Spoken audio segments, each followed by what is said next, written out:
Good evening, and if you're listening, this is Pack Homer Pod, Season 3, Episode 4.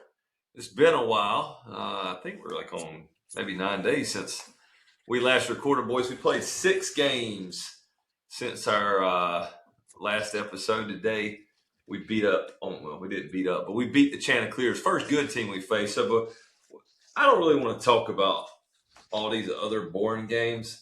So if it's all right with you fellas, I'm gonna give you just a quick little overview of those 5, and I really just want to talk about the Coastal game and going forward. Is that okay, or do you guys really want to dig deep into that 27-0 Richmond affair? Work for me. No, I don't want. I agree with not digging deep. All right. Well, if you got anything you want to add, feel free to jump in. But anyway, last 6 games we've outscored our opponents 96-16. That included a midweek win last week over Richmond, 27-0, Akron 18-3, and then 3 games versus Sacred Heart where we won 17-4, 15-5, and 13-0. And then today's game, of course, which we're going to probably go into a lot more depth. We won 6-4 over 16th ranked Coastal, that was preseason number 6 in the country, dealing with a little bit of injuries. But anyway, just not to completely gloss over those games. In the Richmond game last week, Heath Andrews was the midweek starter, threw 6 innings, 1 hit.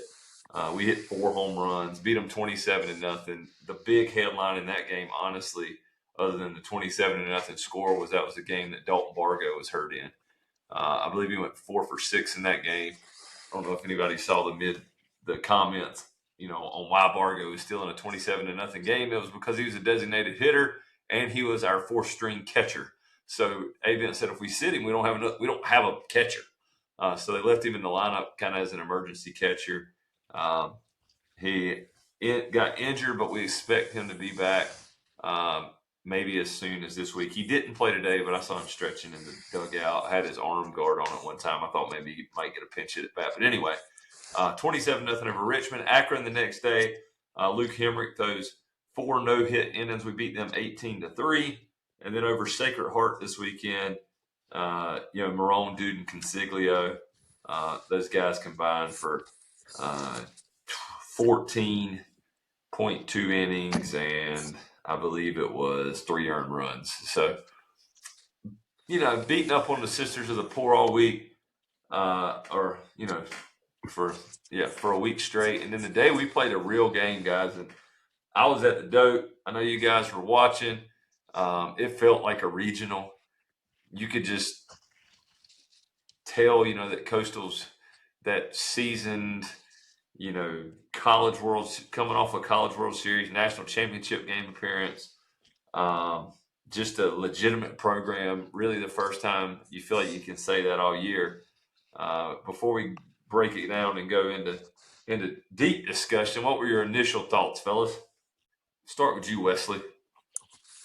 Yeah, I only got to watch bits and pieces here and there because I was working. But in what? God almighty. What were you doing, Cal? I was playing hooky. But I mean, but talking to Cal and my nephew and some other buddies that were at the game, definitely a regional type vibe from the crowd and the intensity of the game. And we kind of been harping on it the last couple of weeks. For March baseball, NC State and Coastal will be a great out of conference series every year. Amen. Yeah, I agree. I got that kind of vibe too. Just watching, like Wesley said, I didn't get to watch all of it. I did get to see Frazeman's 2 kind of infield hits. It was good to see him back in the lineup and kind of. I think I know he started out. I think he ended up with 3 hits. I know he started out 2 for 2. Good to see him back out there. He had been, struggling a little bit as of late, and with the onslaught that Sherman Johnson has been putting on, we saw him in some of those other games, getting some time in right field because he's he's so hot that he's got to be in the lineup, right? So, um, but yeah, it was awesome to win that game. I thought Andrews, settled in and pitched good. Truett Manuel, who we talked about, he he got his kind of welcoming to the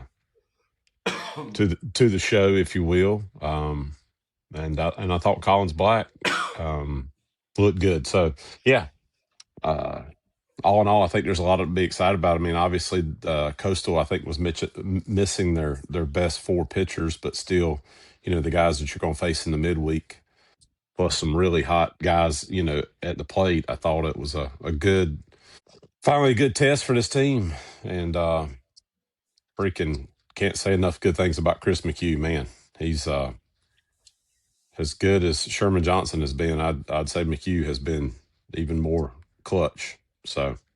Yeah, so just a quick note on Coastal, on as Adam mentioned, they have actually two guys that people thought would probably fight for All American honors, weekend guys that are hurt, and then two more bullpen guys that were also potentially All Americans as well. I mean, that's how deep their pitching staff is. So we talk about those four pitchers that were out, and the first three guys they threw today had a 0 ERA in 9.2 innings, a 1.29 ERA in 7 innings, and a 3.18 ERA.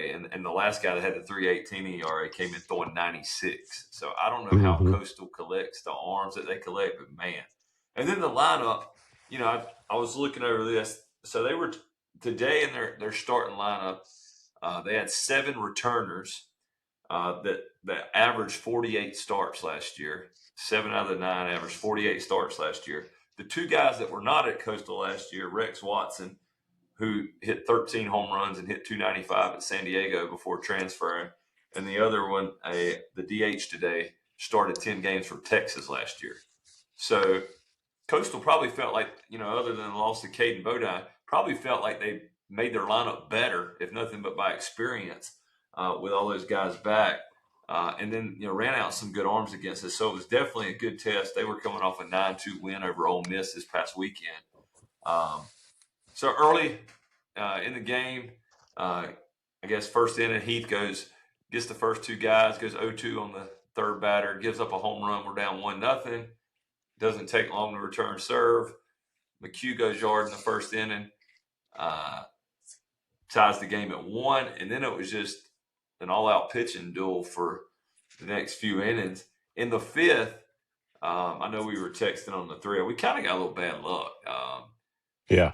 And Andrews, quite honestly, created some of his bad luck too. He got 2 quick outs, then he walked 2 guys in a row. But then after the 2 walks, Oh, man, he had fear. Barthel. Was it Barthel he had struck out? Yeah, I believe it was Barthel I think it was Barthel. who started 69 games for him last year. Really good player. Blake Barthel. He has him struck out. I mean, it was just just barely foul tipped it into Lanfear's mitt. It was right in Fear's mitt. Yeah, man. Gosh, what a tough break. And anytime that happens, they usually get a hit, and they Yep. did. They went up 2-1, and then gosh, the middle of the game. Adam, you said before we came on the podcast that you felt like maybe we could have won by more. We kind of had some opportunities. It did. I mean, and I was looking at it. We went to the plate 41 times and struck out 3 times. Yeah. Left a lot of guys on base. I don't know how many guys did we leave on base. It just felt like a lot of guys. Maybe it really wasn't. How many did we leave on?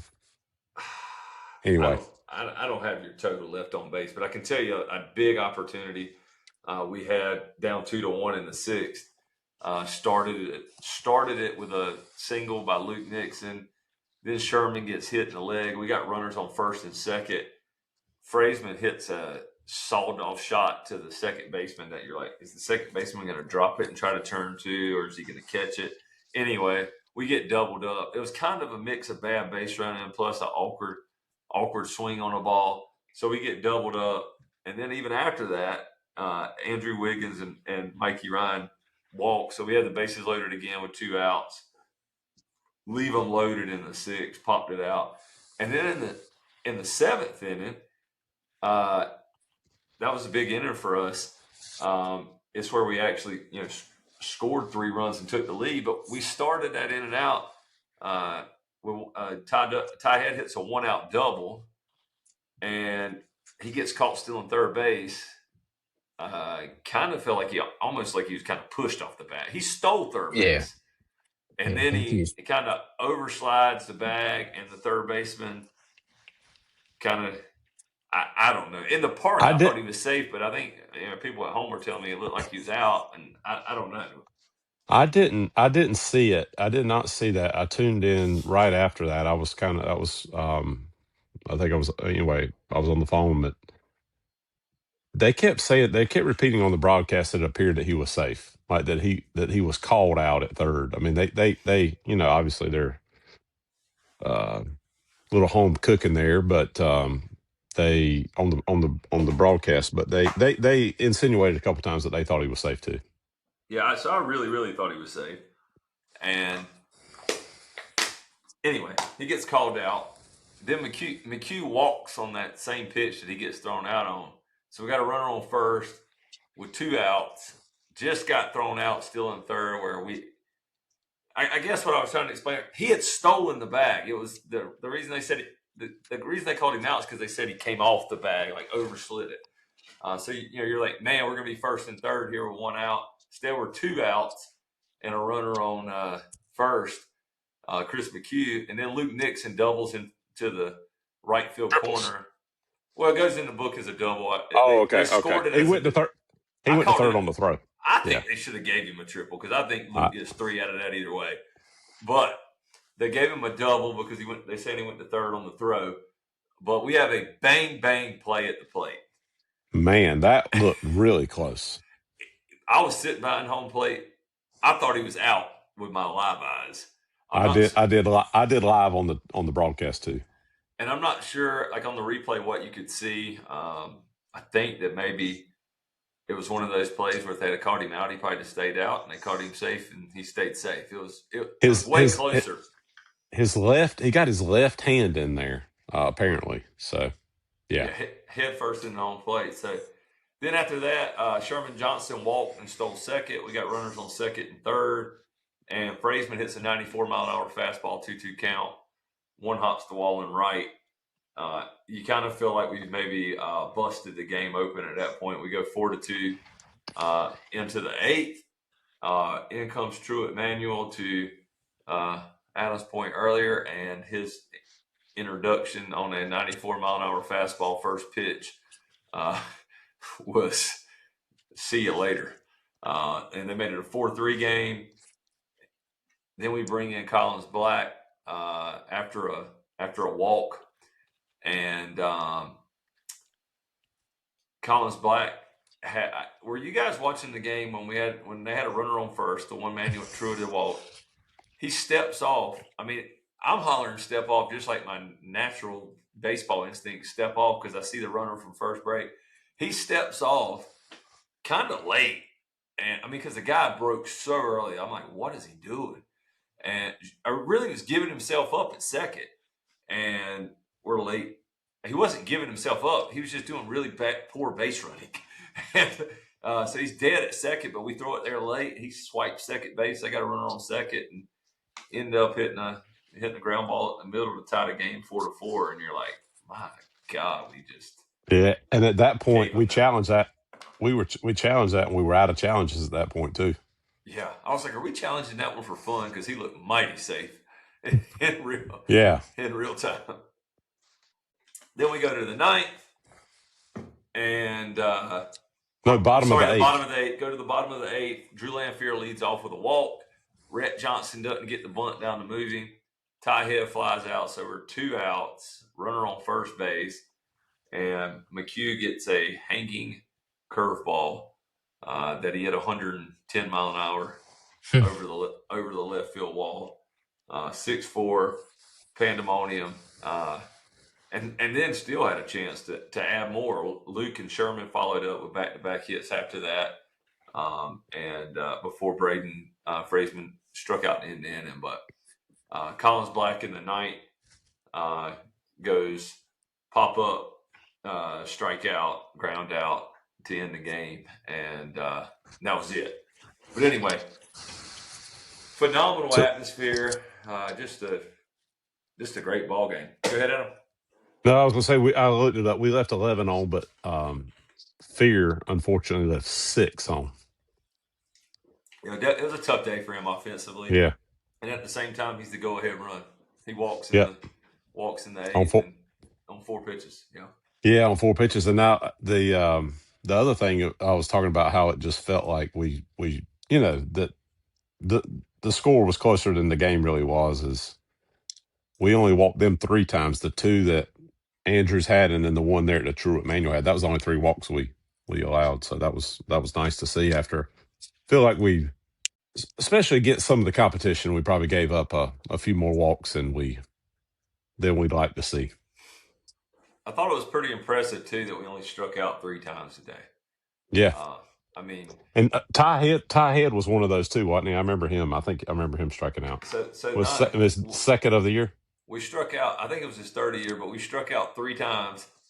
And the 2 guys the least likely to strike out in the entire lineup, Brett Johnson and Ty Hill, both had a punch out today. So Yeah. that's baseball.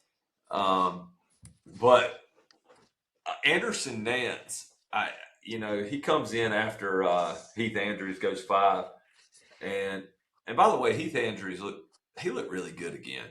And today, you can say what you want about the weekend rotation. I like the weekend rotation where it's at. I think we're all fans of that. Marone, Duden, Consiglio have all been great. Heath Andrews pitched against the best team we've played all year, and he threw well. If not for some tough luck, he goes 5 innings, gives up 1 run, and he's up to 95. But Anderson Nance comes in, and I text you boys. I mean, I'll confess, I was like, man, Nance doesn't look that good. Hell, I don't know if he threw a strike on his warm-up pitches.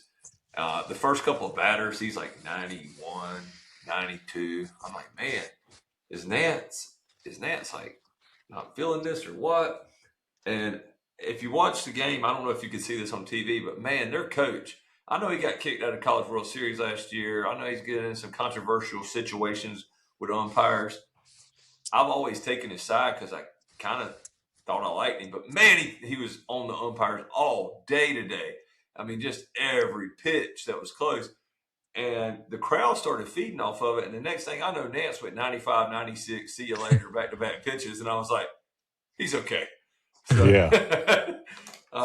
I think a lot of people surprised not to see Nance come out and throw the 8th. I mean, me personally, I was too. But I think part of that might be that it's early in the season, and he sat down for a long time in the bottom of the 7th when we scored 3 runs. So I think that had to be part of the equation there. But he looked really good. Collins Black looked really good.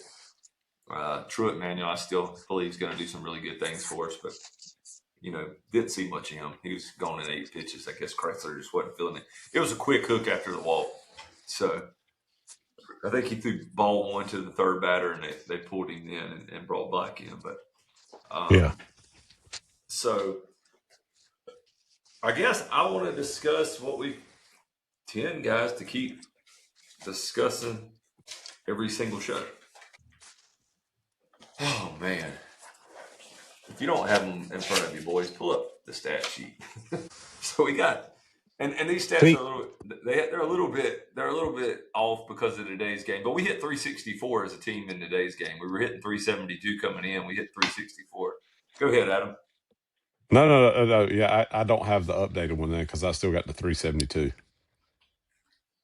But we have, I will tell you the updated stats on Chris McHugh's hitting 478 with 6 home runs. Bargo's hit 4 home runs. He's only played in 7 ball games. Sherman Johnson, who we mentioned earlier, is hitting 533. Regardless of who you're playing against, these are just video game numbers. But I guess something like a real discussion is here. I wrote this down today, and if I'm wrong, you guys correct me. Like these 4 guys, I feel like are going to start no matter what. Chris McHugh, Dalton Bargo, when he's healthy. We assume he's going to be back soon. Ty Head and Luke Nixon. Like, I don't even think there's a scenario where they don't start if they're healthy. Is y'all agree? Yes. I agree, and the other one I would put in there would be Lanfear. Lanfear, I think. I think Lanfear is going to start unless, DeCarlo. I wrote down that DeCarlo's hitting 504 at bats, or he's hitting 1,002 at bats. He's a Yeah, catcher, and I know Lanfear's struggling. He's down to like 219 now, but feel like I wrote three under those names on my little sheet here. Lanfear, Mikey Ryan, and Rhett Johnson. You feel like are going to start. I mean, it just feels that way, right? The comment that they asked Avian about playing time last week. I don't know if any of you guys saw it. He said that you win. He said we're trying to win games. We have more guys that need to play, and he mentioned Andrew Wiggins. And I think he might have even mentioned Sherman Johnson then. But he said we got a lot of guys that need to play, but you win. You win playing time in the fall and fall. in the preseason. I And did hear that. so you got Lanfear, Mikey Ryan, and Rhett that you feel like are going to play. So now we have 7 guys that you feel like, okay, these guys are going to play every day. Then you have Wyatt Pfeiffer, who I think is maybe the best defensive infielder we have on the team. Luke made a hell of a play today, by the way, but he's pretty good. He did. Wyatt Pfeiffer, you have Andrew Wiggins. Wyatt Pfeiffer's hitting 409. Andrew Wiggins is hitting 357.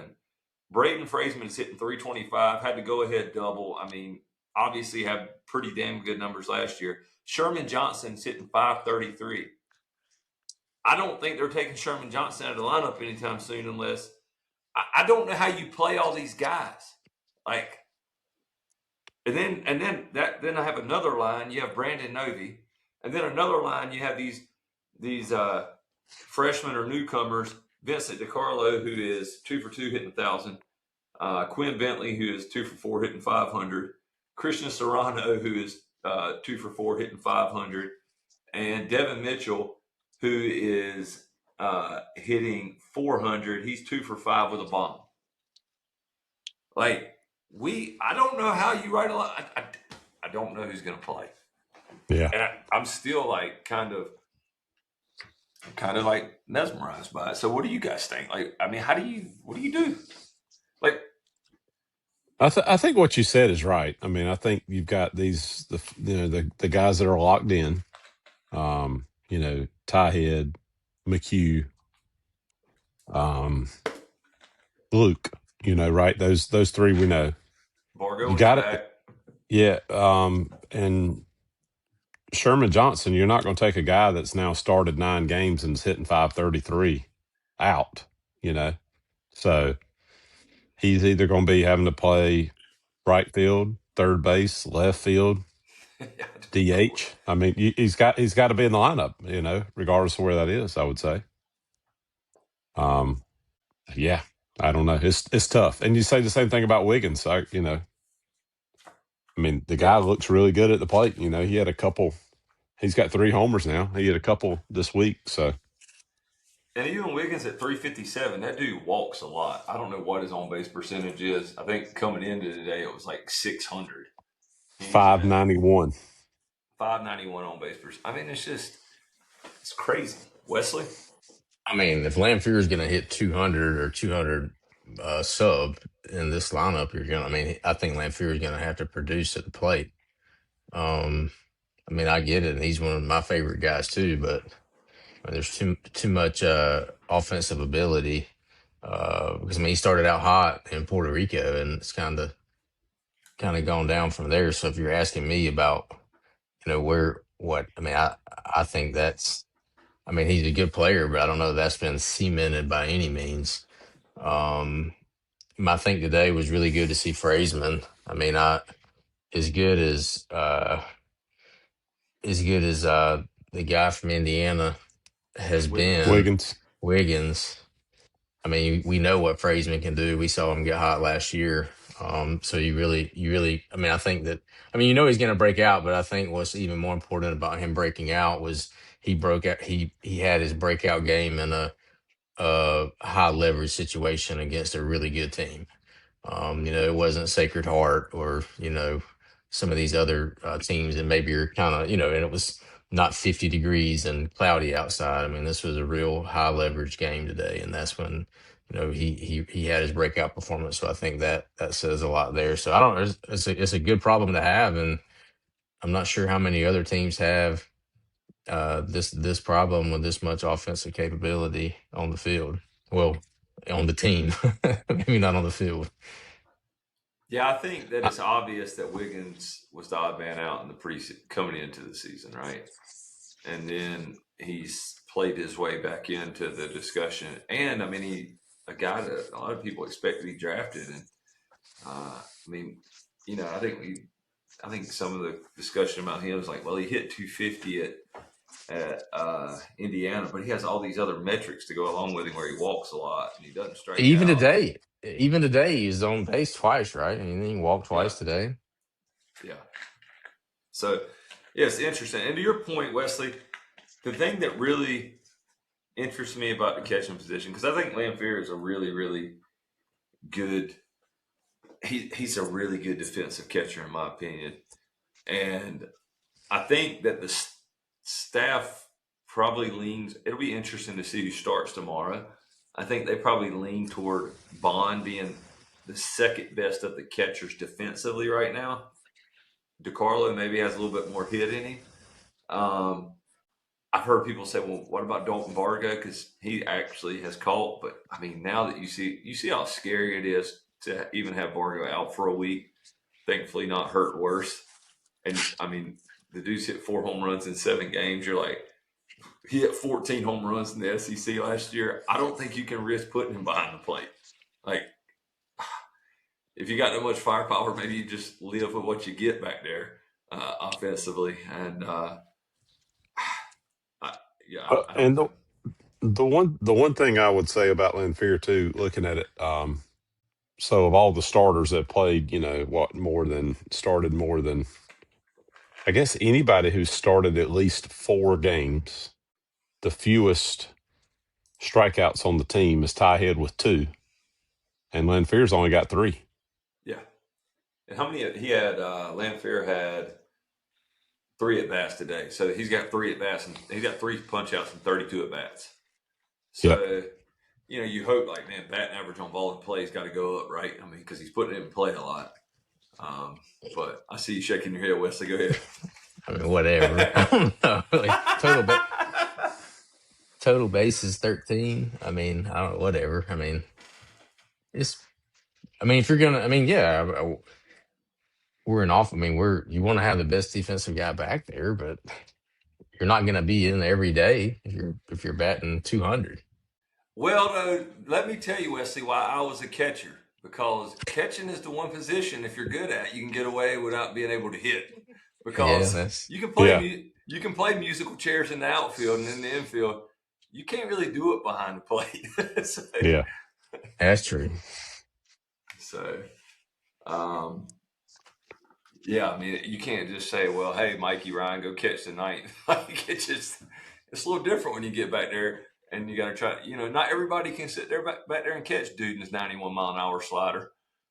It's Yeah, but not I'm always easy. saying, did y'all catch Avent's comments after the game?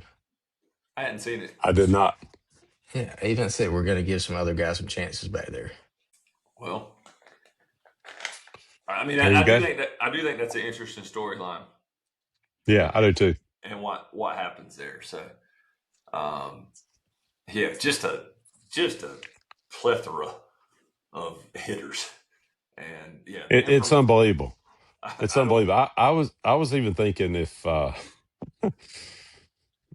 if we recorded this thing after the game on Sunday, and the way we've looked the last 5 games, what we scored 90 runs in 5 games and program record Yeah. um, for a week. But I mean, this is an impressive team.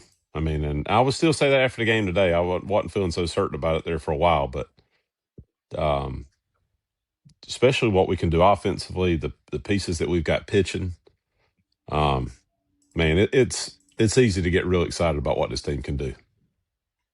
Yeah, and you look at, like, the team that we beat last week, 27-0, Richmond. Richmond has an 8-5 record. We beat them 27-0. Like, Who was it? who Yeah, cares who they played? I mean, it's crazy. It's like yeah. video game numbers. Oh shit. He's back. We Wesley's are. in and out. Well, I was All trying to right, find. I mean, Wesley. I'm pretty sure that's what they even said. Hell, I don't know, man. It's a Tuesday, man. I had a lot of stuff going on today at work. I know you were working so hard. I know. I'm sorry, Wesley. I got to put in at least 2 good days a week. Oh man. So Wesley, this weekend or tomorrow we got Queens. I'm gonna give us the benefit of the doubt of having Hell, Queens in the mid. they beat South Carolina, right? Yeah, about having Queens in the midweek because Queens, even though I think Queens is rolling in at 4-7, but they beat South Carolina 9-8 last week in the midweek. So I'll give us the benefit of the doubt on our second midweek game after we play a top 25 opponent. You strap it on the next day and play a team that beat South Carolina last week. Fair enough. But then Wesley, I know you hate our schedule. We got the Patriot League guys from Lafayette coming in this weekend, and they are 0-7 and got outscored in their 4-game series with Miami. I can't even find it in my notes, but I think they gave up a 30 spot one game. It was like Have they 29-0. Yeah. have they won a game this year? No, they haven't won a game this year, Wesley. Jesus So, Christ. No way. what do you guys think about it? What are we going to be hitting after this weekend? Well, are we 200 points ahead of our? No, we're so as a team we're hitting 371 and opponents are batting 176. Yeah, So it'd be nice to get that over a 200 200 point point spread. spread. I mean, I think we finally got some good weather. It's been a brutal winter. We got a good weather, good weekend. Be good baseball weather. Uh, you hope we could schedule better teams, but I get the strategy. I understand the strategy. I mean, look at I don't. I mean, I guess. I mean, it's gonna get real pretty quick, for sure. I mean, you play Coastal today, and what, a week and a half from now, you open up conference play. So, I mean, I don't think it's great. Whatever. I mean, it is what it is. Yeah, so we got Lafayette coming into town. I said just a minute ago. So they got outscored. They got outscored 73-14 in their 4-game set with Miami. They lost game 4, 30-5. But yeah, I was going to let Wesley rant, but since he's a little bit more understanding tonight, I do want to talk about the ACC schedule is coming up. So we right now in the top 25 in the ACC, Georgia Tech is number 5 in the country. UNC is number 8 in the country. NC State is number 13 this week. Clemson 14, Wake Forest 15, Florida State 20, Miami 24. Louisville, if you guys remember, was ranked in the Yeah. preseason. They're not right now. But of those ranked teams that I mentioned, 5 of those, there's 7 of them, including us. So 6 teams besides us. We have 5 of them on our schedule. We're at number 5, Georgia Tech, home versus number 8, Carolina, at Wake, at Florida State, and home versus Miami, who are right now, I think, 11-1, 12-1, 11-1, 8-2, 10-2. It's brutal. You So better sweep BC. and so then our other 5 series are 5-5 Boston College, 7-5 Virginia Tech, 12-3 Duke, 7-3 Notre Dame, and 5-7 Stanford. So as much as we hate not playing anyone right now, we have a gauntlet coming That's up. So fixing to be over yet. Yeah, no, I understand. I mean, I guess but you really couldn't strategically schedule any worse. I mean, I'm guessing that we wouldn't have assumed that Lafayette wouldn't have won any games when we scheduled Lafayette. Whatever lottery you pull Lafayette out of, or whatever. But one of the other for Coastal, looking at Coastal's what this weekend when they played, I think Texas, UTSA, Ole Miss. then NC State. You got Raleigh for NC State. Then they got a 3-game series. Then Wake in a 3-game. Maybe Wake's after ECU this weekend. But that's a heck of a 2-week period for Coastal. Of course, in the Sun Belt, they're not going to get that type of competition. But pretty interesting they have that type of baseball in March. Yeah, and you can tell. I mean, by the way, ECU and Coastal Carolina schedule is they stack up the non-con because they don't get the opportunities in conference to play the number of ranked opponents we have. I mean, just looking at just with Coastal and then those 5 series, I mean that's going to be 16 games minimum that we get versus ranked opponents, and you wouldn't be surprised to see some of those other ACC teams or East Carolina jump into the top 25 as well. So, yeah, East Carolina's not going to, are they? they're not playing very well right now. But hell, last year They always will. they went. It's what it is. They lost 1-0 in the final of that Conway Regional last year to Coastal. So, I don't think Norby hasn't pitched well yet, but I mean it's so early. I think their second day guy is a young tall guy who's really really good. I mean they're gonna be good, that. But I think UTSA is the surprise out of the American because South Florida will be they'll be decent. So I think UTSA is a good. I think UTSA is top 20, right? They're pretty good so far. yeah, I think They they'll did make well this in the week. tournament in the tournament out in Texas last weekend.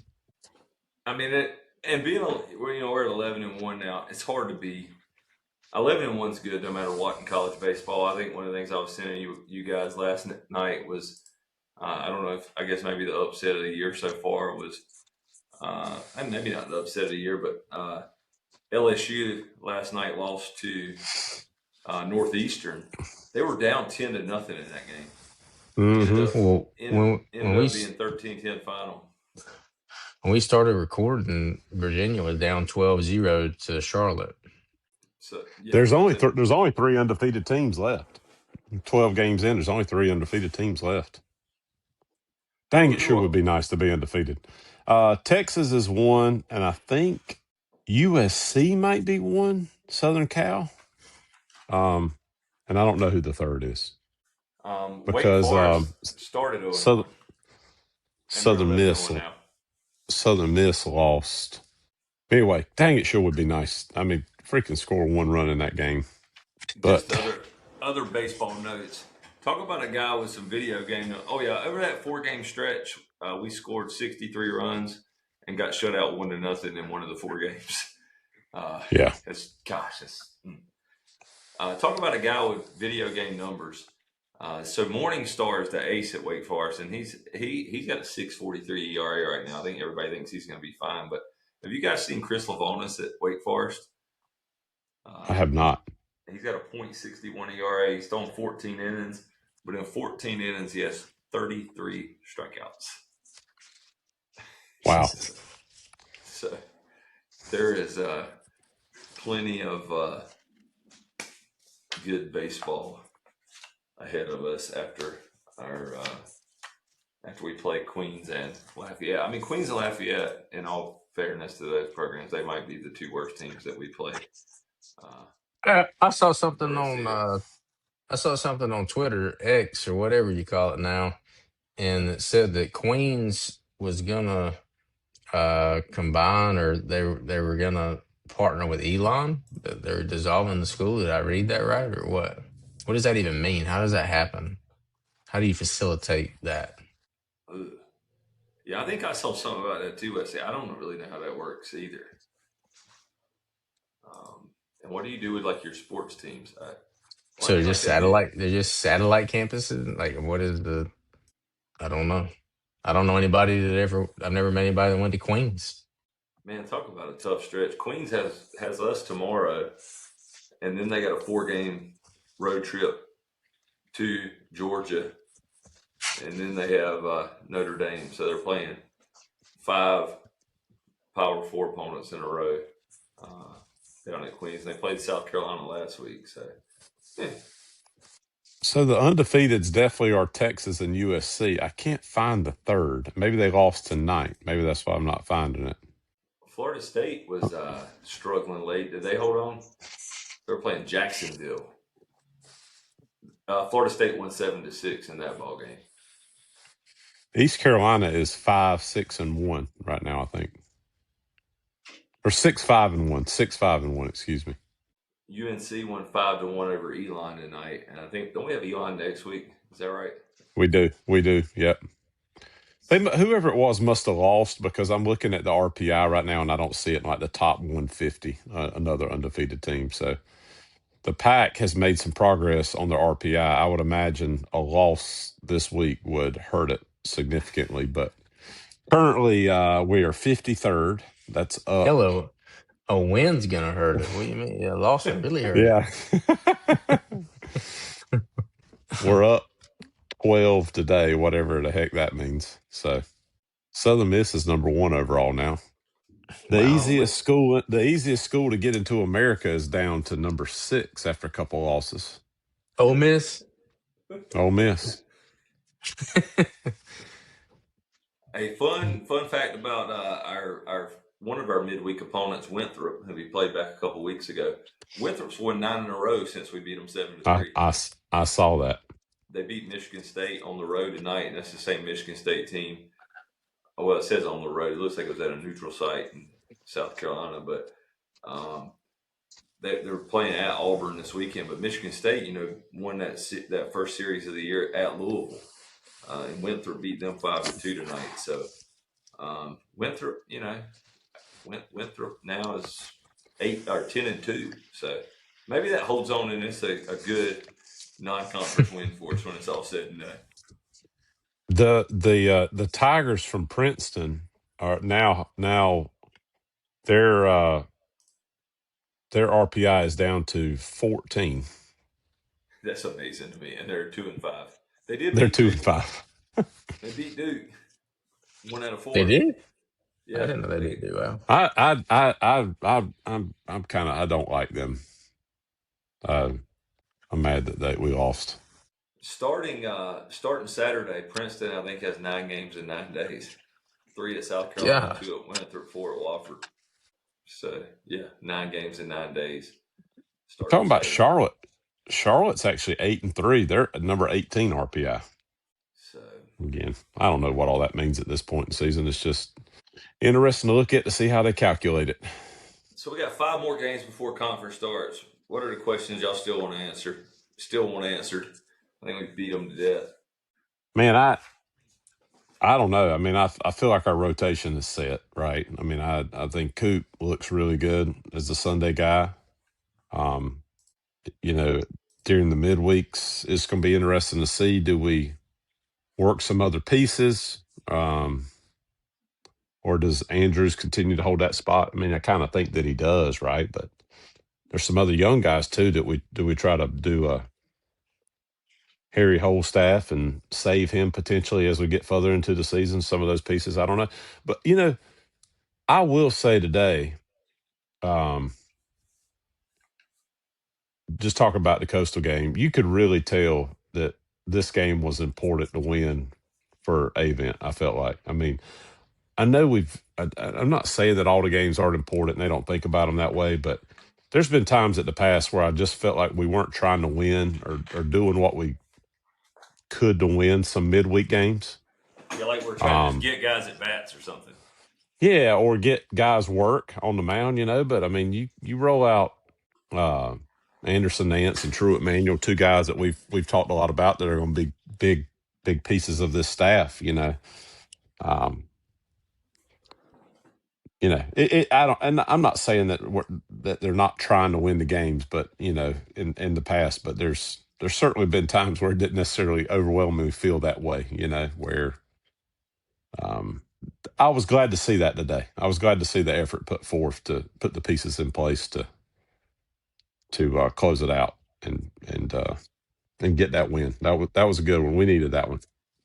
Does it feel like Collins Black is maybe going to take that closer role? Yeah, I think so. I was a little nervous about him today after the step off and then giving up the the tying run, but he recovered well. That was actually impressive because I was pretty nervous after that happened. Aaron I Fitt didn't s- I didn't s- I didn't Good. see him in the ninth, but anyway, go ahead. Aaron Fitt on X, who was at the game, said Collins Black enters to Zeppelin's version of "Bring It On Home" in the eighth to try to protect the 4-3 NC State lead. Epic entrance music for a closer. Oh, nice. So you kind of feel like, and not because Anderson Nance doesn't slate to be your best. I feel like, I think we probably all feel like he's the most proven arm we have at the bullpen. But it almost feels like we're going to use Nance in the most high leverage moment of the game that we can possibly use him in, whether that's the fourth inning or the eighth inning. It's not going to matter. And then I think if that's the approach we take, I'm not saying that Nance doesn't have 5 or 6 saves at the end of the year, but also could see it where it's a Nance Black. When you get these ACC series, I mean, oh my gosh, Luke Hemrick's been really good. What a luxury when you start playing one game a week to have Heath Andrews, who's been a weekend starter in the ACC, possibly slide into that role, and then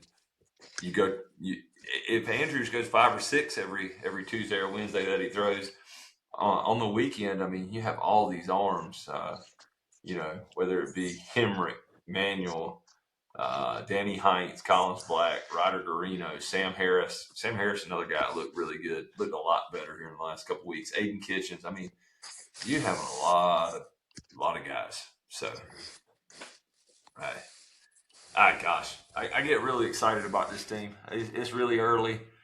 I'm sure that if we lose 2 out of 3 to Boston College, it'll take all the air out of my balloon for a while. But hard not to like what we've seen so far. So, do we need to make predictions in this Lafayette series, boys, so Wesley can go to bed? Wes is fighting some damn demons over here, man. Well, it's 10 o'clock.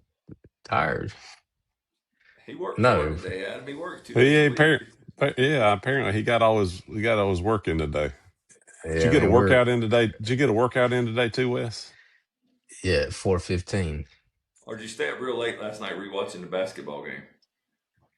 I mean, whatever. Just we're gonna make the tournament. We're fine. And I was working out at 4:15 this morning. That's why I'm tired. Oh, I thought you said 4:15 this afternoon. No, it's morning. I told somebody at the stadium, Wesley, today that one week when I figure out how to really edit these things, I'm going to cut me and Adam's video out for the whole podcast that we put on YouTube and just have you up here the whole time, just so we can. That's why I don't talk. That's why I don't talk much during the week because I don't drink. I don't drink during the week. That's why I don't talk a whole lot. I got a very little commentary during on a Tuesday or Wednesday. The man needs his on, bourbon. on Sunday afternoon after we catch you after a boat day, though, you'll be ready, won't you? Yeah. So we need to stop doing that. If I had $1 for every time Wesley texts us at 4 o'clock on Sunday and says, "Boys, I don't know if I can make it tonight." Yeah, count me out. Oh, Please follow us on X. Adam, I don't know if you've been updating that a lot lately. At Pack Homer Pod on X and I've been busy. Instagram. I know. I think I rode like 500 miles in a car with Adam last week. It's been a long 7 or 8 days. So appreciate y'all bearing with us, getting this thing out late. But we'll plan tentatively right now to go Sunday night. But if we don't, we'll let you know on X and Instagram that we're going to have a delayed recording. But thanks for joining us. Anything else, boys? I'm about to hit the music.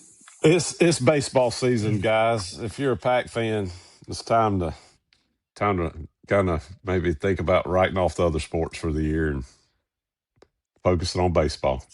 Got a really, really good team at Duke Field right now, we think. No doubt. All right. Go Pack.